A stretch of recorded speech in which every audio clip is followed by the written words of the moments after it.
Hello everyone, welcome to banking शिक्षा।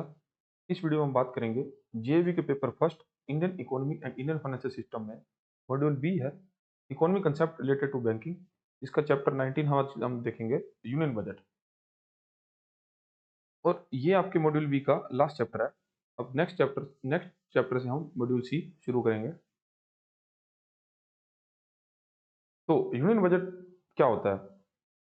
देखो, budget budget होता है जब आप अपने इनकम और एक्सपेंडिचर का रिकॉर्ड बनाते हो और आप ये देखते हो कि हमको एक स्पेसिफिक पीरियड में कितनी इनकम मिलेगी और हमारे खर्चे क्या-क्या रहने वाले हैं, ठीक है? तो उसी के आधार पर आप फिर इनकम को देखते हुए एक्सपेंडिचर करते हो, मतलब अपने खर्चे करते हो, तो उसी प्रक्रिया को बोलते हैं बजट, ठीक है? और यूनियन बजट क्या होता है? जब भारत सरकार, गवर्नमेंट ऑफ इंडिया अपना देश का पूरा बजट बनाती है, तो उसी को हम बोलते हैं यूनियन बजट, ठीक है? और इस चैप्टर में हम देखेंगे यूनियन बजट क्या होता है, रिसीट्स किसको बोलते हैं बजट के अंदर, एक्सपेंडिचर क्या है और डेफिसिट कंसेप्ट किसे कहते हैं।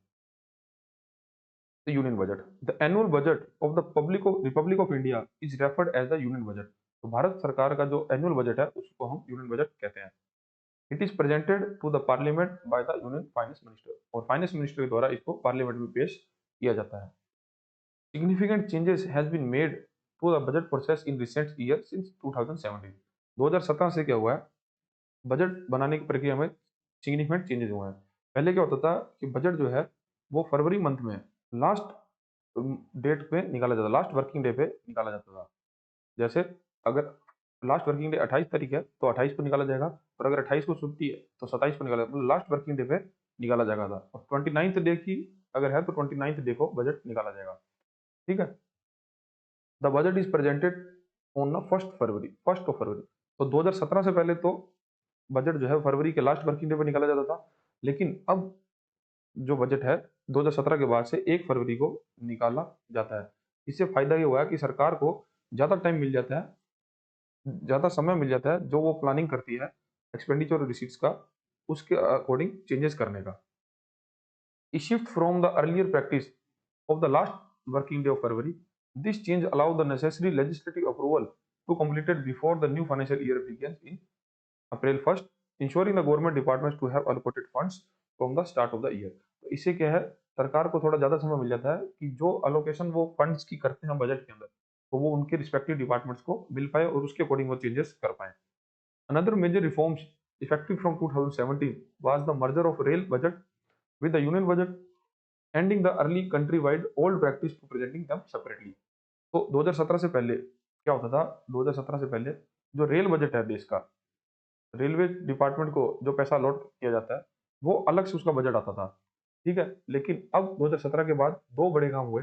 एक तो हमारे देश का जो यूनियन बजट है वो 1 फरवरी को देना शुरू किया पार्लियामेंट को, और एक काम हुआ कि रेल बजट को यूनियन बजट के साथ मर्ज कर दिया गया। तो अब जो 1 फरवरी को बजट आता है उसमें पूरे सभी खर्चों और स्टेप्स की बात करी जाती है इंक्लूडिंग रेल बजट। अब ये हम समझ गए। अब हम बात करते हैं कि रिसीट्स क्या होती है। रिसीट्स मतलब प्राप्तियां। सरकार को सरकार को कौन कौन सी रिसीट्स होती हैं, रिवेन्यू होता है, मतलब सरकार की जेब में पैसा कैसे आता है। तो the receipts of government are classified into two main categories, revenue receipts and capital receipts. तो सरकार की दो तरह की रिसीट्स होती हैं, कैपिटल रिसीट्स और रिवेन्यू रिसीट्स। तो देखो, रिसीट्स जो है वो दो तरह की होती हैं। एक होती है रिवेन्यू रिसीट्स और एक होती है कैपिटल रिसीट्स, ठीक है? अब पहले हम बात करते हैं रिवेन्यू रिसीट्स की। रिवेन्यू रिसीट्स क्या होती हैं कि रिवेन्यू रिसीट्स उसको बोला जाता है जो सरकार के ऊपर फ्यूचर के लिए लायबिलिटी क्रिएट नहीं करती। मतलब सरकार को कहीं से पैसा मिलता है लेकिन सरकार को वो किसी को चुकाना नहीं है, तो सरकार के लिए कोई लायबिलिटी क्रिएट नहीं करती, और रिकरिंग नेचर होती है, मतलब ये बार बार सरकार को पैसा मिलता रहता है। तो इस तरह की रिसीट्स को बोलते हैं रिवेन्यू रिसीट्स। रिवेन्यू रिसीट्स क्या है, अब वो क्या क्या हो सकती हैं? जैसे सरकार की जो है टैक्स रिवेन्यू होते हैं, ठीक है? टैक्स रिवेन्यू कैसे, सरकार को इनकम टैक्स हम पे करते हैं, ठीक है? सरकार का लेती है, कॉर्पोरेट टैक्स लेती है, कस्टम ड्यूटी, या हम बात करें जीएसटी, तो इस प्रकार की जो टैक्स सरकार कलेक्ट करती है, तो वो सरकार की है टैक्स रिवेन्यू, और वो रिवेन्यू होती है मतलब रिवेन्यू रिसीट्स है उसकी। ठीक है। दूसरा सरकार को रिवेन्यू रिसीट्स में क्या आता है, non tax revenue. Non tax revenue, अब नॉन टैक्स रिवेन्यू क्या होती है, जैसे हम बात करें सरकार की बहुत सारी इन्वेस्टमेंट्स हैं, तो उनके ऊपर सरकार को क्या मिलता है, इंटरेस्ट। ठीक है।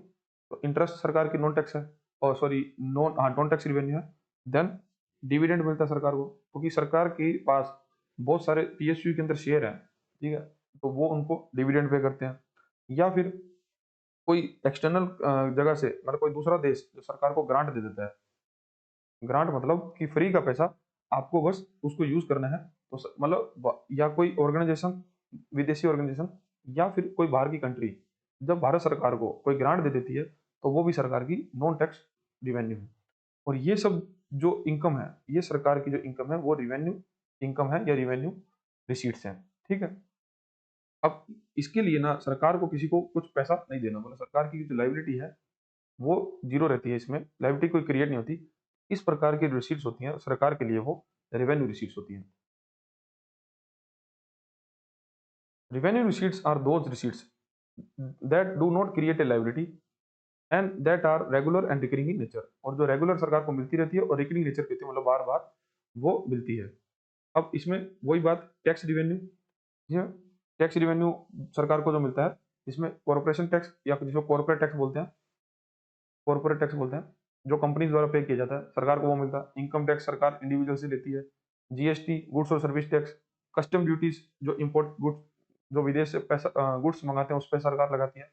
या union excise duty, excise duty लगाती है। जैसे कि अभी बहुत सी चीजें हैं जिसमें जो कि जीएसटी के अंदर नहीं आती, जैसे कि पेट्रोलियम प्रोडक्ट्स या लिकर, शराब, तो इनके ऊपर सरकार जो है एक्साइज ड्यूटी भी लगाती है। तो ये सब पैसा जो सरकार को मिलता है, ये सरकार के लिए टैक्स रिसीट्स हैं। उसके बाद आता है नॉन टैक्स रिसीट्स। ठीक है। नॉन टैक्स रिसीट्स में जैसे इंटरेस्ट सरकार को मिल रहा, डिविडेंड या प्रॉफिट सरकार को मिल रहा है। इंटरेस्ट जैसे कि सरकार बहुत सारा पैसा जो इन्वेस्ट करके रखती है वेरियस स्टेट या यूनियन टेरिटरीज पे, तो उसको उनको पैसा मिलता है। फिर डिविडेंड, सरकार के पास कोई शेयर होल्डिंग है, उस शेयर पे डिविडेंड मिल रहा है, या सरकार के कुछ पीएसयू हैं उनसे पैसा मिल रहा है, या आरबीआई जो है वो भी पैसा कमा के सरकार को देता है, तो डिविडेंड्स देता है, तो वो सरकार की जेब में जाता है।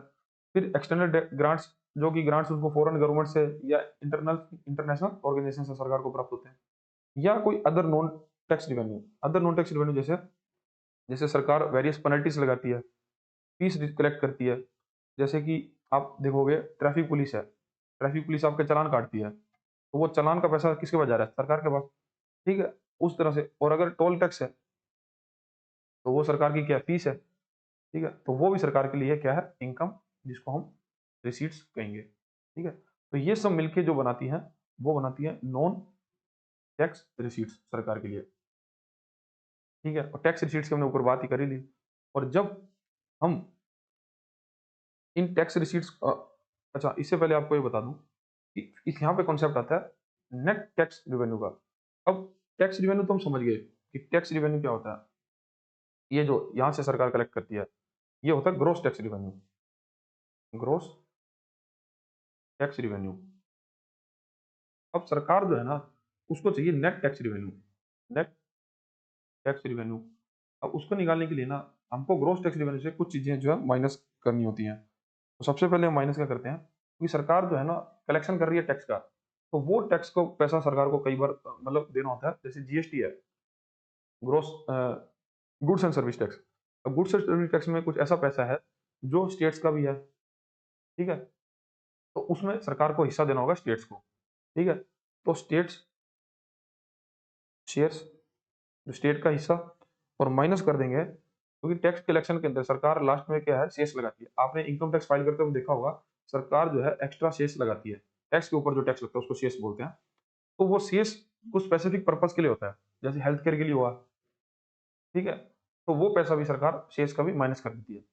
तो कहने का ये मतलब है कि नेट टैक्स रिवेन्यू निकालने के लिए हमको ग्रोस टैक्स रिवेन्यू में से स्टेट का हिस्सा और एक्स्ट्रा जो शेष काटे हैं उस वो दोनों निकालने होंगे, तब हमको नेट टैक्स रिवेन्यू प्राप्त होगी। और जब हमको टोटल रिवेन्यू सरकार की निकालनी है, टोटल, हाँ, टोटल रिवेन्यू रिसीट्स सरकार के लिए निकालनी है, तब हम कैसे निकालेंगे? Net tax revenue, net tax revenue plus non tax revenue, non tax revenue. तो ये जब निकल जाएंगी टोटल रिवेन्यू रिसीट जो सरकार की होगी, मतलब सरकार ने रिवेन्यू कितने मिले, तब उसके अंदर नेट टैक्स रिवेन्यू, टैक्स जितने सरकार को मिले माइनस स्टेट का शेयर और हेल्थ शेष, ठीक है, इस प्रकार के जितने भी शेष सरकार का थी वो, तो उससे हम tax, net tax revenue collect करेंगे plus non tax revenue. Non tax revenue की हमने बात करी, जैसे सरकार को इंटरेस्ट, डिविडेंड या ग्रांट्स कहीं से मिलते हैं, तो उसको हम ऐड कर देंगे। इससे हमको टोटल टैक्स, सरकार की टोटल रिवेन्यू रिसीट्स मिलेगी, ठीक है। तो अभी तक हमने क्या बात करी कि सरकार के लिए दो तरह की रिसीट्स होती हैं, एक रिवेन्यू रिसीट्स और एक कैपिटल रिसीट्स। तो अभी तक हमने बात करी रिवेन्यू रिसीट्स क्या होती है। रिवेन्यू रिसीट्स आगे फर्दर दो तरीके की है, tax receipts and non tax receipts, ठीक है। टैक्स रिसीट्स और non tax receipts. Tax receipts जो कि हमको वेरियस टैक्सेस से सरकार कलेक्ट करती है, जैसे income tax, corporate tax, custom duty, GST, excise duty, तो ये सब जो कलेक्शन है ये सरकार के लिए टैक्स कलेक्शन है। नॉन टैक्स कलेक्शन जो जिसमें इंटरेस्ट, डिविडेंड या ग्रांट्स, इस प्रकार की जो इनकम सरकार के लिए आती है वो हम ऐड करते हैं। अब बात आती है कि सरकार को अगर टोटल रिवेन्यू रिसीट्स निकालना है, तो सरकार को टैक्स रिसीट्स और नॉन टैक्स रिसीट्स को जोड़ना होगा, ठीक है। टैक्स रिसीट्स और नॉन टैक्स रिसीट्स को जोड़ना है, लेकिन टैक्स रिसीट्स के अंदर क्योंकि ग्रोस टैक्स इंक्लूड है, मतलब इसके अंदर क्या है, कुछ ऐसे टैक्स हैं जिसमें स्टेट्स का भी हिस्सा है, जीएसटी के अंदर स्टेट का हिस्सा रहता है, तो वो पैसा जो है स्टेट्स गवर्नमेंट को जाएगा। तब हम नेट टैक्स रिवेन्यू निकालेंगे, जिसके अंदर gross tax revenue minus states का शेयर और शेयर्स, इनको माइनस कर देंगे, तब हमारे पास टोटल नेट टैक्स रिवेन्यू आ जाएगा। और फिर देन हम टोटल रिवेन्यू रिसीट्स निकालेंगे, तो net tax revenue plus non tax revenue, इन दोनों को ऐड कर देंगे, तब हमारे पास टोटल रिवेन्यू रिसीट्स आ जाएंगी। तो ये हमने निकाली रिवेन्यू रिसीट्स, ठीक है। टोटल रिवेन्यू रिसीट्स बराबर net tax revenue plus non tax revenue. अब हम बात करते हैं कैपिटल रिसीट्स की। तो कैपिटल रिसीट्स क्या होता है? ऐसी रिसीट्स जो फ्यूचर में चल के हमारे लिए लाइबिलिटी बनाती है, क्रिएट ए लाइबिलिटी, जो कि हमको आगे चल के पे करनी है, ठीक है। तो इस प्रकार की रिसीट्स को बोलते हैं कैपिटल रिसीट्स। अब ये है कैपिटल रिसीट्स। कैपिटल रिसीट्स जो कि फ्यूचर में चल के हमारे लिए लाइबिलिटी क्रिएट करती है, ठीक है। अब लाइबिलिटी कैसे क्रिएट करेगी? क्योंकि वो पैसा जो है वो हमने कमाया नहीं है, ये तो रिवेन्यू रिसीट्स तो है, सरकार कमा रही है इसको, तो इसको किसी को वापस पे नहीं करना। लेकिन कैपिटल रिसीट्स क्या, सरकार ने कमाया नहीं है, सरकार ने बाहर से उधार लिया है, ठीक है। तो ये दो तरह की होती हैं, एक होती है डेप्ट और एक होती है नॉन डेप्ट। अब डेप्ट की बात करें तो सरकार, डेप्ट का मतलब ये है कि सरकार को वो पे करना है फ्यूचर में, तो सरकार के लिए वो है लाइबिलिटी। अब डेप्ट रिसीट क्यों चाहिए, मतलब सरकार को क्या पे करना है? सरकार एक तो एक्सटर्नल डेप्ट लेती है, मतलब आईएमएफ, वर्ल्ड बैंक, जो इनसे जो सरकार लोन लेती है, वो सरकार के लिए कैपिटल रिसीट्स है, और वो सरकार के लिए डेप्ट है, और जो उनको बाद में पे करना है। देन सरकार मार्केट से पैसा लेती है। मार्केट से सरकार कैसे पैसा लेती है? सरकार अपनी गवर्नमेंट सिक्योरिटी इशू करती है, गवर्नमेंट सिक्योरिटी इशू करती है। तो उस गवर्नमेंट सिक्योरिटी के बदले सरकार को क्या देना होता है? इंटरेस्ट पेमेंट, और जब उसकी मेच्योरिटी डेट आ जाएगी तब उसको फुल पेमेंट करना होगा। तो सरकार के लिए ये क्या है? एक बार के लिए तो रिसीट्स है, ठीक है, मार्केट रिसीट्स। और सरकार को कहाँ से पैसा मिलता है? सरकार वेरियस सिक्योरिटी स्कीम चलाती है। सिक्योरिटी स्कीम जैसे कि आम पब्लिक के लिए, जैसे पीपीएफ में, public provident fund, NPS, national pension fund, तो सरकार को यहाँ से भी पैसा आ रहा है। तो ये भी सरकार के लिए क्या है? डेप्ट रिसीट्स, जो कि कैपिटल रिसीट्स के अंदर आती है, ठीक है। तो सरकार के लिए डेप्ट रिसीट्स क्या है? जो सरकार के लिए कर्जा है और जो सरकार को वापस पे बैक करना है, वो सरकार के लिए कैपिटल रिसीट्स है। जैसे एक्सटर्नल, जो सरकार ने बाहर से उधार लिया है, वो मार्केट से, अगर जो मार्केट से वेरियस सिक्योरिटीज इशू करके जो सरकार ने पैसा आया है, और सिक्योरिटी स्कीम्स जैसे कि पीपीएफ, एनपीएस, ये आम पब्लिक के लिए सरकार जो चलाती है, तो वो जो पैसा है सरकार के लिए कैपिटल रिसीट्स है अंडर डेप्ट। अब हम बात करते हैं नॉन डेप्ट की। नॉन डेप्ट रिसीट्स क्या है? देखो, सरकार की ना बहुत सारी इन्वेस्टमेंट्स हैं। इन्वेस्टमेंट किसमें? पब्लिक सेक्टर यूनिट्स में, पब्लिक सेक्टर अंडरटेकिंग के अंदर, ठीक है। जैसे सरकार के पास वेरियस बैंक के अंदर शेयर होल्डिंग है, आपने, ठीक है, या सरकार के वेरियस पब्लिक सेक्टर यूनिट्स हैं, जैसे ऑयल इंडिया है, ठीक है। ऐसी बहुत सारी कंपनी, जैसे एयर इंडिया है, अभी हाल ही में जो एयर इंडिया थी उनके पास, तो इनको अगर सरकार सेल कर देती है, मतलब इसके अंदर अपनी शेयर होल्डिंग जो कम कर देती है, ठीक है, या बेच देती है, तो मतलब सरकार अपनी कैपिटल एसेट्स को सेल करती है, तो वहां से जो पैसा आता है वो सरकार के लिए क्या, नॉन डेप्ट। नॉन डेप्ट मतलब जो सरकार को आगे, सरकार के लिए आगे जाके कर्जा नहीं बनाता, मतलब सरकार को वो पैसा पे नहीं करना। सरकार अपनी ही कैपिटल एसेट्स बेच के जो पैसा लेके आ रही है बजट के अंदर, वो है सरकार के लिए कैपिटल नॉन डेप्ट एसेट, नॉन डेप्ट रिसीट्स। ठीक है, तो वो कौन सी है, उसको हम बोलते हैं डिसइन्वेस्टमेंट। डिसइन्वेस्टमेंट, इन्वेस्टमेंट मतलब अपना पैसा अपना पैसा किसी एसेट्स में डालना, और डिसइन्वेस्टमेंट मतलब उस एसेट्स में से पैसा निकालना। तो सरकार वेरियस जो अपनी अंडरटेकिंग है उसको, उसमें से अगर पैसा विड्रॉ करती है तो उसको बोलते हैं डिसइन्वेस्टमेंट। जैसे हाल ही में आपने सुना होगा कि सरकार ने एयर इंडिया बेच दिया है, ठीक है, एयर इंडिया किसको बेचे, टाटा को। तो ये सरकार ने क्या किया, ये सरकार ने एयर इंडिया में डिसइन्वेस्टमेंट किया है, और जो एयर इंडिया का बेचने से सरकार को जो पैसा मिला है वो सरकार के लिए कैपिटल रिसीट्स है, जो कि उनका नॉन डेप्ट के अंदर आती है। ठीक है, और सरकार को क्या आता है, सरकार के ना बहुत सारे मतलब जैसे स्टेट गवर्नमेंट के पास, सरकार सरकार ने स्टेट गवर्नमेंट को लोन दे रखा है, ठीक है, और कुछ एडवांसेस दे रही है। अब वहां से अगर सरकार को पैसा आता है, ठीक है, वहां से अगर सरकार को पैसा आता है, क्योंकि सरकार के लिए वो भी एक तरह से इन्वेस्टमेंट है, तो वो जो पैसा है सरकार के लिए वो भी कैपिटल रिसीट्स है। ठीक है, अब हमने कैपिटल रिसीट्स में क्या बात करी, कैपिटल रिसीट्स क्योंकि दो तरीके की होती है, एक होती है डेप्ट और एक होती है नॉन डेप्ट। ठीक है, डेप्ट के अंदर वो रिसीट्स आएंगी जिसमें सरकार को फ्यूचर में चलकर पैसा देना है, ठीक है, मतलब कर्जा है सरकार के लिए। जैसे सरकार मार्केट से पैसा ले रही है सिक्योरिटीज के बदले, या सरकार वेरियस स्कीम्स चला रही है जैसे पब्लिक प्रोविडेंट फंड, एनपीएस, ठीक है, और या फिर सरकार पैसा ले रही है एक्सटर्नल डेप्ट के लिए, मतलब बाहर से लोन लेके आती है, लोन पीपीएफ और एनपीएस स्कीम और मार्केट से सिक्योरिटी लेती है। इन तीनों का पैसा जो है सरकार को पे करना होता है, तो ये सरकार के लिए डेप्ट रिसीट्स हैं। और नॉन डेप्ट रिसीट्स जिसमें सरकार को पैसा पे नहीं करना, मतलब सरकार अपनी एसेट्स को सेल कर देती है, मतलब डिसइन्वेस्टमेंट कर देती है। जैसे सरकार की बहुत सारी इन्वेस्टमेंट है वेरियस बैंक्स के अंदर, वेरियस गवर्नमेंट डिपार्टमेंट्स के अंदर, तो अगर उनमें से अपना हिस्सा बेच देती है तो उसको बोलते हैं डिसइन्वेस्टमेंट, और वहां से जो पैसा आता है वो सरकार के लिए कैपिटल रिसीट्स हैं। ठीक है, देन ये क्या है, इसमें अगर सरकार को कोई लोन की रिकवरी कर लेती है, मतलब किसी स्टेट गवर्नमेंट्स को या यूनिट टेरिटरीज को कोई लोन दे रखा है और वहां से रिकवरी आती है, तो वो भी सरकार के लिए कैपिटल रिसीट्स है, जो कि नॉन डेप्ट के अंदर आती है। ठीक है, तो ये हमारे लिए है कैपिटल रिसीट्स। तो यही बात करते हैं नॉन डेप्ट receipts, recovery of loan and advances और डिसइन्वेस्टमेंट रिसीट्स। तो ये नॉन डेप्ट होगी। और डेप्ट के अंदर जो मार्केट बोरोइंग्स, जैसे कि सरकार मार्केट से बोरो करती है, गवर्नमेंट सिक्योरिटी देगी या ट्रेजरी बिल इशू करके, देन सिक्योरिटी स्मॉल सेविंग के लिए जो सरकार चलाती है national saving certificate, public provident fund, क्योंकि आम पब्लिक जो है इसको खरीदती है क्योंकि इसमें रेट ऑफ इंटरेस्ट ज्यादा होता है, जो वेरी हम बैंक के द्वारा इनको सेल करते हैं, तो वो पैसा बैंक के पास नहीं रहेगा, वो पैसा जा रहा है सरकार के पास, तो सरकार इसको भी यूज करती है कैपिटल रिसीट्स के अंदर।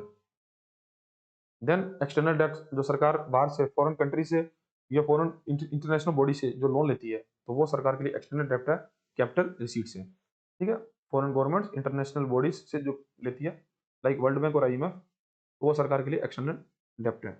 अब जब हमको इन सबका टोटल करते हैं, मतलब जब हम रिवेन्यू रिसीट्स और कैपिटल रिसीट्स इनका टोटल करते हैं, तब हमको मिलता है टोटल रिसीट सरकार की, टोटल रिसीट। तो total receipts is equal to total capital receipts और टोटल रिवेन्यू रिसीट्स और टोटल कैपिटल रिसीट्स। ठीक है, अब रिवेन्यू रिसीट्स हमने कैसे निकाला था, रिवेन्यू रिसीट्स हमने निकाला था net net sorry net tax revenue plus total non tax revenue. ठीक है, और कैपिटल रिसीट्स के अंदर हमने जो बात करी थी कि नॉन डेप्ट और डेप्ट, इन दोनों को अगर जोड़ देंगे तो हमारे पास कैपिटल रिसीट आ जाएगी, और टोटल रिवेन्यू रिसीट्स के लिए net tax revenue plus non tax revenue, तब हमारे पास आ जाएगी टोटल रिसीट्स। ठीक है, इस प्रकार के सरकार को जितनी प्राप्तियां हुई हैं, मतलब पूरे साल में सरकार को कहाँ कहाँ से पैसा आया है, तो वो हम निकाल लेते हैं। अब सरकार जब पैसा आता है तो सरकार खर्चा भी करती है, एक्सपेंडिचर भी होता है। अब सरकार के एक्सपेंडिचर कैसे हैं, एक्सपेंडिचर। अब एक्सपेंडिचर भी सरकार के लिए दो तरीके के होते हैं। पहला होता है रिवेन्यू एक्सपेंडिचर, दूसरा होता है कैपिटल एक्सपेंडिचर। तो रिवेन्यू एक्सपेंडिचर की बात करें, रिवेन्यू एक्सपेंडिचर क्या है? जो सरकार को डेली देश को चलाने के लिए काम में लिया जाता है। जैसे सरकार को सैलरीज पे करनी होती है गवर्नमेंट एम्प्लॉयज़ की, सरकार को इंटरेस्ट की पेमेंट करनी होती है, मतलब सरकार ने वेरियस जो लोन ले रखे हैं, ठीक है, उसकी पेमेंट्स, तो ये सरकार के लिए रिवेन्यू एक्सपेंडिचर है। देन सरकार पेंशन देती है रिटायर्ड पर्सनस को, वो सरकार के लिए खर्चा है। फिर डिफेंस सरकार जो है वो डिफेंस पे खर्चा करती है, ठीक है। डिफेंस मतलब डिफेंस के जो आम लोग, हाँ, आम पर्सनल है हमारे, उनको जो सैलरी पे करते हैं, ठीक है, वो उस तरह के। या सरकार जो है वेरियस देशों को ग्रांट्स अलोकेट करती है। जैसे हम हर बार बजट में आपने देखा होगा कि हम हमारे पड़ोसी मुल्कों को कुछ पैसा जो है वो ग्रांट्स में दे देते हैं, मतलब फ्री दे देते हैं। जैसे भूटान को दिया था हमने, ठीक है, भूटान को तो लगभग 2500 करोड़ के पास दिया था, मालदीव्स को, मॉरिशियस को, श्रीलंका को। तो ऐसे क्या हम ये पैसा भी देते रहते हैं ग्रांट्स के लिए, जिससे कि हमारी सॉफ्ट पावर बनी रही इस रीजन में, ठीक है। तो इस प्रकार के जो खर्चे हैं ये हमारे रिवेन्यू एक्सपेंडिचर कहलाते हैं। अब कैपिटल एक्सपेंडिचर, कैपिटल एक्सपेंडिचर क्या होता है? देश के अंदर अगर सरकार कोई एसेट्स क्रिएट करना चाहती है, एसेट्स क्रिएट करना चाहती है, लाइक कोई इंफ्रास्ट्रक्चर बनवा दिया, ठीक है, कोई ब्रिजेस बनवा दिए, रोड्स बनवा दी, ठीक है, तो इस प्रकार के जो खर्चे हैं, क्योंकि ये लंबे समय तक सरकार को फायदा देते हैं, ठीक है, और इससे सरकार को इनकम भी होगी बाद में, फ्यूचर में चलकर सरकार की इनकम बढ़ाएंगे। तो इस प्रकार के जो खर्चे हैं वो है कैपिटल एक्सपेंडिचर। जैसे हमने अगर कोई इक्विपमेंट खरीद लिया डिफेंस के लिए, या कोई डिफेंस के लिए हमने प्लेन खरीद लिया, ठीक है, या एयर डिफेंस सिस्टम खरीद लिया, तो इस प्रकार के जो खर्चे, या सरकार जो है कई बार उनको लोन दे देती है अपने पब्लिक सेक्टर यूनिट्स को, ठीक है, बैंक्स का काम सही नहीं चल रहा, उनको पैसे की जरूरत है, तो सरकार जो उन पे पैसा डालती है तो वो सरकार के लिए क्या है? Capital expenditure. देन अगर सरकार कुछ शेयर्स में इन्वेस्ट करती है, इन्वेस्टमेंट कर देती है, तो वो भी सरकार के लिए है कैपिटल एक्सपेंडिचर, जिससे सरकार को फ्यूचर में जो है सरकार को फायदा होगा। और जिस देश का कैपिटल एक्सपेंडिचर अच्छा होता है ना, तो उस देश में क्या है, ग्रोथ बहुत अच्छी होती है, ठीक है। जैसे लास्ट बजट में हमने कैपिटल एक्सपेंडिचर 11 लाख करोड़ रुपए रखा था, तो वो बहुत अच्छा इन्वेस्टमेंट था, मतलब हमारे देश के लिए। हर साल जो है सरकार कैपिटल एक्सपेंडिचर को बढ़ा रही है, तो कहने का मतलब है कि हमारी सरकार है एक सही ट्रैक पे देश को लेके जा रही है, ठीक है। तो एक्सपेंडिचर दो तरीके के होते हैं, revenue and capital. Revenue expenditure जो डे टू डे काम करने के लिए, देश को चलाने के लिए काम में लिए जाते हैं, वो होते हैं रिवेन्यू एक्सपेंडिचर। जैसे हमारी गवर्नमेंट सर्वेंट को सैलरी देना, इंटरेस्ट की पेमेंट्स करना, पेंशन देना, ठीक है, या ग्रांट्स दूसरे देशों को अलोकेट करना। और कैपिटल एक्सपेंडिचर जैसे कि कोई इंफ्रास्ट्रक्चर देश में बनवाना, ब्रिजेस बनवाना, रोड्स बनवाना, ठीक है। देन डिफेंस का कोई इक्विपमेंट खरीद लेना, पब्लिक सेक्टर यूनिट्स में इन्वेस्टमेंट कर देना, या फिर शेयर्स में इन्वेस्टमेंट करना।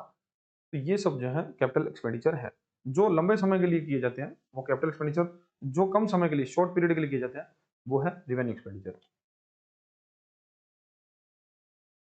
Revenue expenditure, this is recurring expenditure incurred for the normal functioning of the government and providing various public services, ठीक है।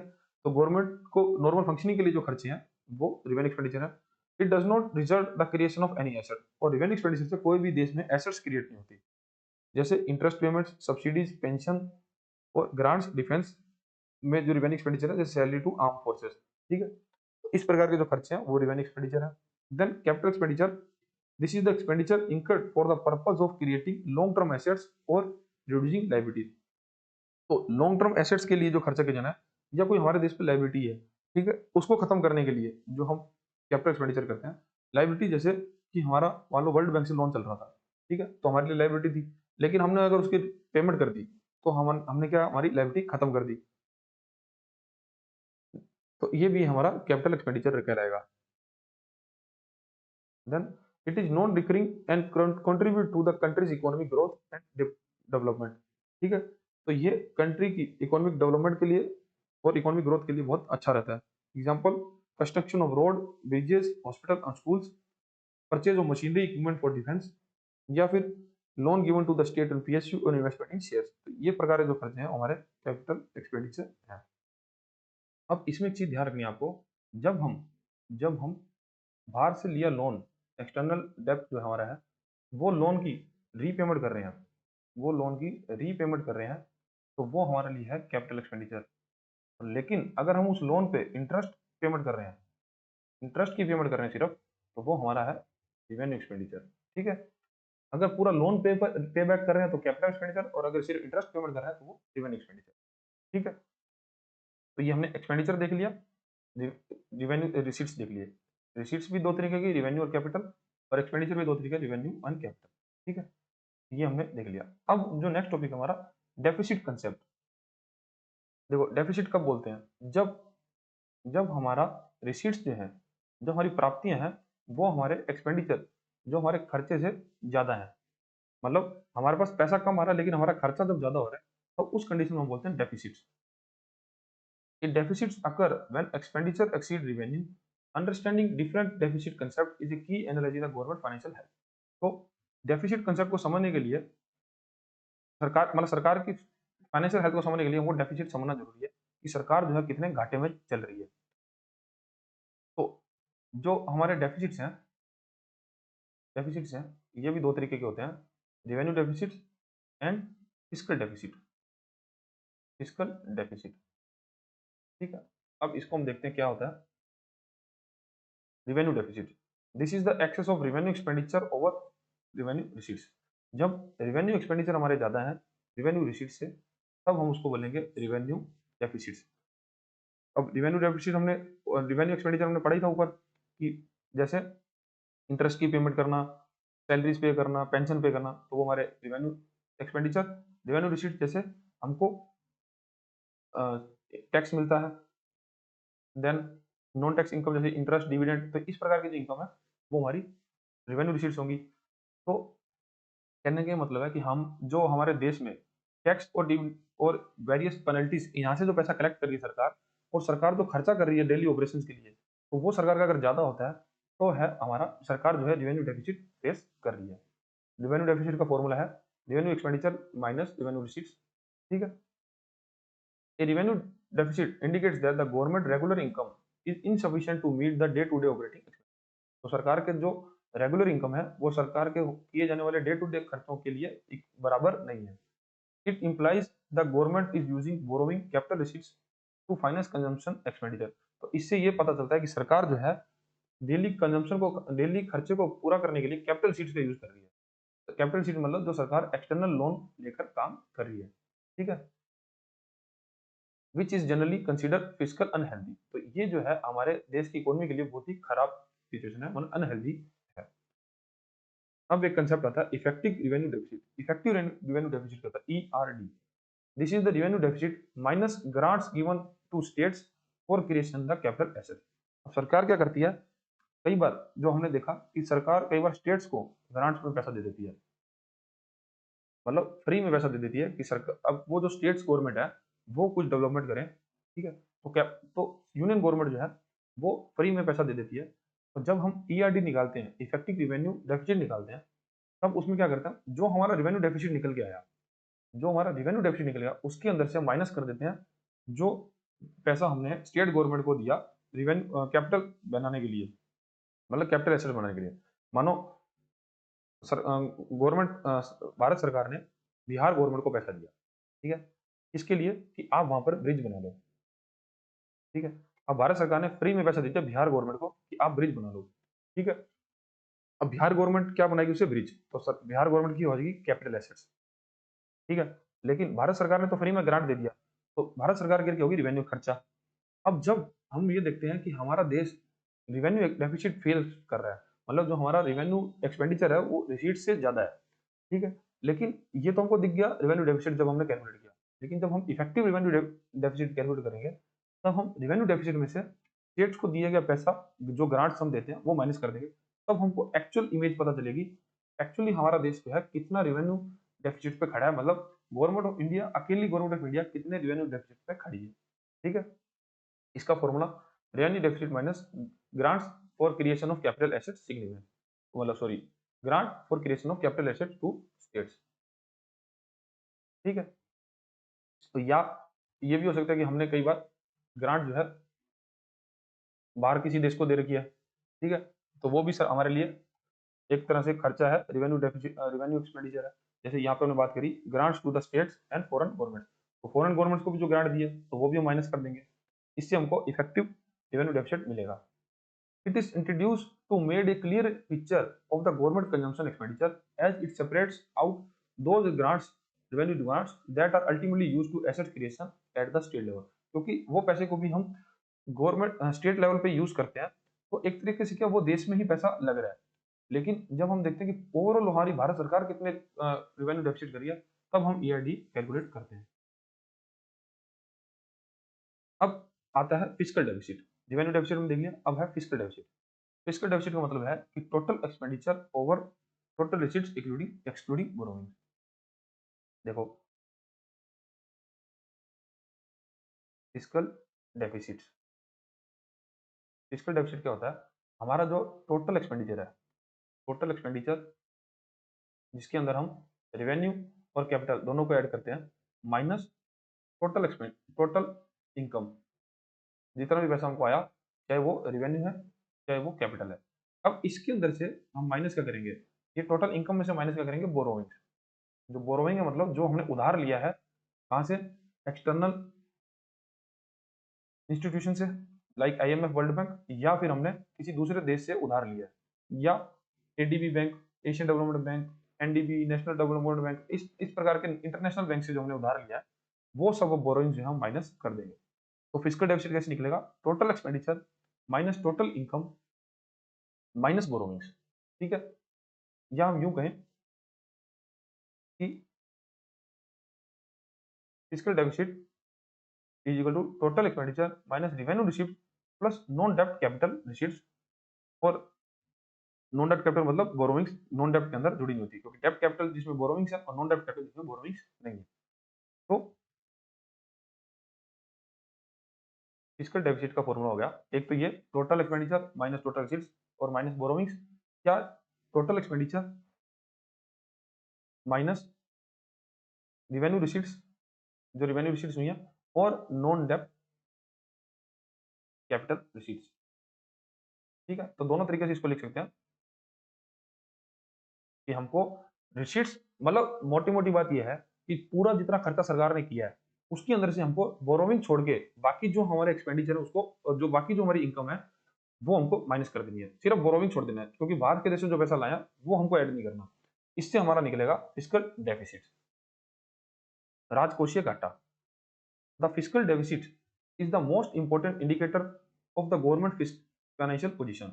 It represent the total borrowing requirement of the government for the financial year.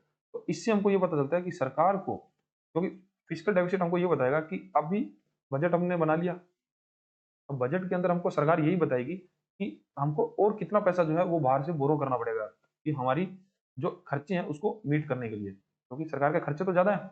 अब उस खर्चे को match करने के लिए हमको और पैसा बाहर से कितना बोरो करना पड़ेगा, उधार लेना पड़ेगा, जिससे हम एक साल का जो बजट है हमारा उसको सही चला पाएंगे। ठीक है, ये हमारा fiscal deficit. It is usually expressed as the percentage of the GDP, और इसको जनरली जो है वो जीडीपी के परसेंटेज से दिखाया जाता है। अब इसके अंदर आता है प्राइमरी डेफिसिट। प्राइमरी डेफिसिट क्या होता है, this is the fiscal deficit minus interest payment on previous borrowing. अब जब हम प्राइमरी डेफिसिट निकालते हैं तब हम फिस्कल डेफिसिट लेते हैं और उसमें से इंटरेस्ट की पेमेंट माइनस करते हैं, जो कि हमने पहले जो उधार ले रखे हैं उसके ऊपर जो इंटरेस्ट पे किया है उसको हम माइनस कर देंगे, जो प्रीवियस बोरोइंग चल रही है उसको माइनस कर देंगे। Primary deficit is equal to fiscal deficit minus interest payment, जो हमने इंटरेस्ट पेमेंट किया है। It indicates that government's borrowing requirement for the current year's expenditure, excluding the interest liability created from past borrowing. Primary deficit वो ये बताता है कि सरकार को कितना पैसा बाहर से बोरो करना है और उस बोरो में से भी इंटरेस्ट की पेमेंट को हटा दो, तो जो जितना पैसा अब हमको सर बाहर से चाहिए वो हम कैलकुलेट करते हैं प्राइमरी डेफिसिट में। देखो फिस्कल डेफिसिट हमको ये बताएगा कि बाहर से हमको कितना पैसा बोरो करना है हमारे एक साल के पैसे की रिक्वायरमेंट के ऊपर, जो हमारे खर्चे हैं एक्सपेंडिचर, अब जितनी हमने रिवेन्यू कर ली वो कर ली, लेकिन इसका जो डिफरेंस है वो डिफरेंस हम कहाँ से लाएंगे, बाहर से। ठीक है, बाहर से करेंगे बोरो।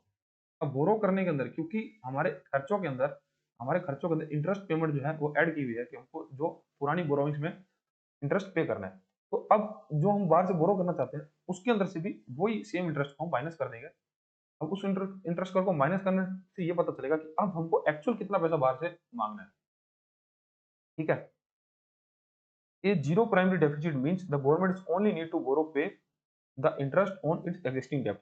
तो अगर आपका जीरो प्राइमरी डेफिसिट आता है, मतलब डेफिसिट प्राइमरी डेफिसिट जो जीरो आ जाता है, तो इससे ये पता चलता है कि सरकार को पैसा नहीं चाहिए, सरकार को सिर्फ इंटरेस्ट की पेमेंट करनी है पुरानी, तो वो सरकार के लिए फिस्कल डेफिसिट बनकर आया है। ठीक है, तो ये हमारा हो गया प्राइमरी डेफिसिट। ठीक है, तो इस चैप्टर में हमने क्या देख लिया, एक तो रिसीट्स क्या होती हैं, capital receipts, revenue receipts. Expenditure क्या होते हैं, capital receipt, capital expenditure, revenue expenditure. ठीक है, फिर आता है डेफिसिट। डेफिसिट मतलब कि सरकार के लिए रिवेन्यू डेफिसिट क्या होता है, देन आता है फिस्कल डेफिसिट।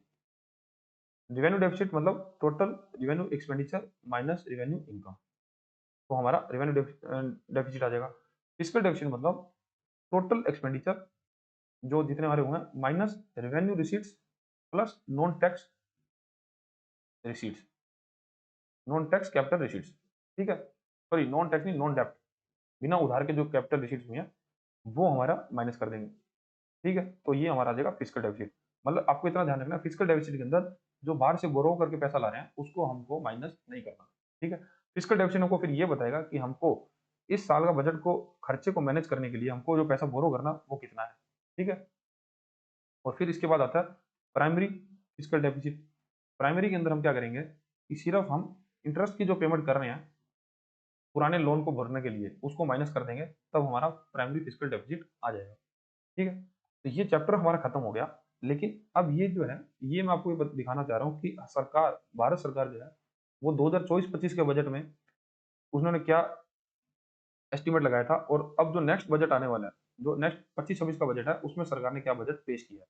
ठीक है, अभी 24-25 क्योंकि खत्म हो गया, लेकिन इसका क्या एक्चुअल एक्चुअल डाटा जो अभी तक हमको नहीं पता है। तो ठीक है, तो एस्टिमेटेड जो है वही मैं बता रहा हूँ। और इस साल जो बजट आया था 1 फरवरी 2025 को, तो उसमें सरकार ने क्या क्या बातें कही हैं। तो सरकार ने ये, पहले प्रीवियस ईयर की बात करते हैं। सरकार ने बोला कि रिवेन्यू रिसीट से, टोटल रिवेन्यू रिसीट हमारे को, क्योंकि लाख करोड़ के अंदर डेटा है, तो 28,55,000 लाख करोड़ हमको पैसा रिवेन्यू रिसीट से आएगा, जिसमें टैक्स कलेक्शन करेंगे 24 lakh crore, non tax revenue collection होगा 4.45 लाख करोड़, और फिर कैपिटल डेप्ट, नॉन डेप्ट होगा 1.15 करोड़। और जिसमें कैपिटल डेप्ट के अंदर ये दो तरीके से हमको पैसा आएगा, एक तो लोन की रिकवरी आएगी और दूसरा डिसइन्वेस्टमेंट करेंगे। मतलब सरकार ये कह रही है कि मैं और ज्यादा हमारे जो पब्लिक सेक्टर यूनिट्स है उसमें से हमारा स्टेक बेचेंगे, मतलब प्राइवेटाइजेशन करेंगे। ठीक है, तो सरकार की टोटल रिसीट हो जाएगी 29.70 लाख करोड़ रुपया, जो हुई, जो 24-25 में सरकार ने बजट में बताया था। देन सरकार खर्चे करेगी, रेवेन्यू एक्सपेंडिचर करेगी 35.50 लाख करोड़। मतलब कि सरकार जो है यूजली डे टू डे चलाने के लिए, सैलरीज पे करने के लिए, ठीक है, तो या पेंशन पे करने के लिए, तो सरकार 37 लाख करोड़ रुपया खर्चेगी। और कैपिटल एक्सपेंडिचर मतलब 10,50,000 करोड़ खर्चेगी, जिसमें सरकार देश के अंदर ब्रिजेस बनवाएगी, रोड्स बनवाएगी, जो इंफ्रास्ट्रक्चर बनाएगी, उस पर सरकार 10.50 लाख खर्चेगी और टोटल खर्चा करेगी 48 लाख करोड़। आप देख सकते हैं कि सरकार की रिसीट्स कितनी है, 29 लाख करोड़, और टोटल खर्चा कितना है, 48 लाख करोड़। तो फिजिकल डेफिसिट हमारा 18 लाख करोड़ का आएगा, जो कि हमारी जीडीपी का 5.8% होगा। ठीक है, ये जो है हमारा physical deficit. Then revenue deficit हमारा 8.95 लाख करोड़ होगा, जो कि हमारी जीडीपी का 2.8% होगा। ठीक है, तो यूजुअली क्या है, फिजिकल डेफिसिट जीडीपी के टर्म्स में दिखाते हैं 5.8 लाख करोड़, 5.8%। अब आपने एक लास्ट चैप्टर में हमने बात करी थी कि सरकार को ना एफआरबीएन एक्ट के अंदर कहा था कि आपको 3% तक मेंटेन करना है आपका फिजिकल डेफिसिट। लेकिन कोविड की वजह से क्या हुआ कि सरकार का फिजिकल डेफिसिट एकदम खराब हो गया है। ठीक है, देन रिवेन्यू डेफिसिट हमारा, इफेक्टिव रेवेन्यू डेफिसिट हमने जो निकाले वो 5.5% है, जीडीपी का 1.7 है। प्राइमरी डेफिसिट हमारा 6.7 लाख करोड़ है, जो जीडीपी का 2.1% है। ठीक है, अब सरकार जो इस साल बजट लेके आई है उसमें सरकार ने बोला है कि हमारी जो रिसीट्स हैं, रिवेन्यू रिसीट्स, वो 30 लाख करोड़ की होंगी, मतलब ज्यादा बढ़ा देंगे। और इसके अंदर टैक्स हम 26 लाख करोड़ वसूलेंगे और नॉन टैक्स हमको 3 लाख करोड़ आएगा। और कैपिटल रिसीट हमारी 1.18 लाख करोड़, मतलब देख लो सब थोड़ा थोड़ा बढ़ जाएगा, सरकार की प्राप्ति है जो बढ़ रही है। तो टोटल सरकार को 31 लाख करोड़ मिलेगा। टोटल सरकार खर्चा जो 50 लाख करोड़ करेगी, जिसमें सरकार ने कैपिटल एक्सपेंडिचर है वो सिग्निफिकेंटली फिर से बढ़ा दिया। ठीक है, और जितना बढ़ेगा उतना ही हमारे देश के लिए अच्छा होगा। फिर फिजिकल डेफिसिट जो है हमारा 5.8% से 5.1% हो जाएगा जीडीपी का, और रेवेन्यू डेफिसिट 2% हो जाएगा 2.8% से, ठीक है, और इफेक्टिव रेवेन्यू डेफिसिट 0.7% और प्राइमरी डेफिसिट 1.5% हो जाएगा, ठीक है। तो इस प्रकार से सरकार जो है हर जब बजट पेश करती है तो ये एक ओवरव्यू देती है कि हम क्या एक्सपेक्ट कर रहे हैं कि हमारा खर्चा कितना होगा और प्राप्तियां कितनी होगी, और जो हमको फिजिकल डेफिसिट होता है फिर हम वो बाहर से लोन लेकर उसको पूरा करते हैं। तो ये चैप्टर आपका होगा खत्म। अब इस चैप्टर के साथ आपको मिल जाएगा क्विक रिवीजन। आप इस क्विक रिवीजन को अटेम्प्ट पढ़ सकते हैं। एक समरी फॉर्म में आपको पूरा चैप्टर प्रोवाइड कराया जाता है, और एग्जाम में जाने से पहले आप उसको रिवाइज भी कर सकते हैं। देन आपको इस चैप्टर के इंपॉर्टेंट एमसीक्यू मिल जाएंगे। ये एमसीक्यू जो है ये 10 एमसीक्यू में रखता हूँ जो आपके एग्जाम पैटर्न पे रहते हैं। अब एग्जाम के अंदर किस प्रकार से क्वेश्चन आते हैं ना, मैं वो प्रैक्टिकली वो आपको डाल के देता हूँ। अब क्या है, बुक्स के अंदर बहुत से इजी क्वेश्चन होते हैं, लेकिन एग्जाम के अंदर आजकल ऐसा क्वेश्चन पूछा ही नहीं जाता। तो एग्जाम में जैसे बनते हैं मैं वो अपनी कोशिश करता हूँ कि उस प्रकार से क्वेश्चन जो है डिजाइन करूँ। जैसा ये इस प्रकार के क्वेश्चन आएंगे, which of the following government spending item would be classified as capital expenditure. Capital expenditure सरकार के लिए कौन से ऐसे खर्चे हैं जो सरकार के लिए कैपिटल एक्सपेंडिचर। तो payment of salary of the government employ, तो ये रिवेन्यू एक्सपेंडिचर है। Subsidies on fertiliser, subsidies revenue expenditure है। Construction of new national highway, तो ये जो खर्चा है ये सरकार के लिए कैपिटल एक्सपेंडिचर है। Then the situation where the government day to day operating expenses exceed the regular income from tax and non tax sources known as. अब ऐसी सिचुएशन जहां पे सरकार के डेली जो खर्चे हो रहे हैं उसमें इनकम कम हो रही है, और खर्चे नॉन नॉन टैक्स सोर्स हैं उनसे इनकम जो है कम हो रही है और खर्चे ज्यादा हो रहे हैं। तो ये कौन सा खर्चा होगा, हमारा रिवेन्यू डेफिसिट होगा। हमारा जो डे टू डे ऑपरेटिंग के अंदर एक्सपेंसिस ज्यादा है इनकम से, तो वो जो डेफिसिट है वो हमारा रिवेन्यू डेफिसिट कहलाता है, ठीक है। इस प्रकार से आपको 10 क्वेश्चन मिल जाएंगे, और ये मैच द फॉलोइंग टाइप का क्वेश्चन आता है। कई बार ये इस प्रकार क्वेश्चन पूछ लेता है, तो वो भी आपको प्रोवाइड करवा दिया गया है, और इसके बाद आपको आंसर की विद एक्सप्लेनेशन प्रोवाइड करवाइए। इससे क्या है, आप अपनी तैयारी जो है वो अच्छे से कर सकते हैं। और ये जो क्विज है ये मैं आपको अपनी वेबसाइट पे भी प्रोवाइड करवाता हूँ, आप चाहें तो वहां से जाकर इस क्विज को भी अटेम्प्ट कर सकते हैं।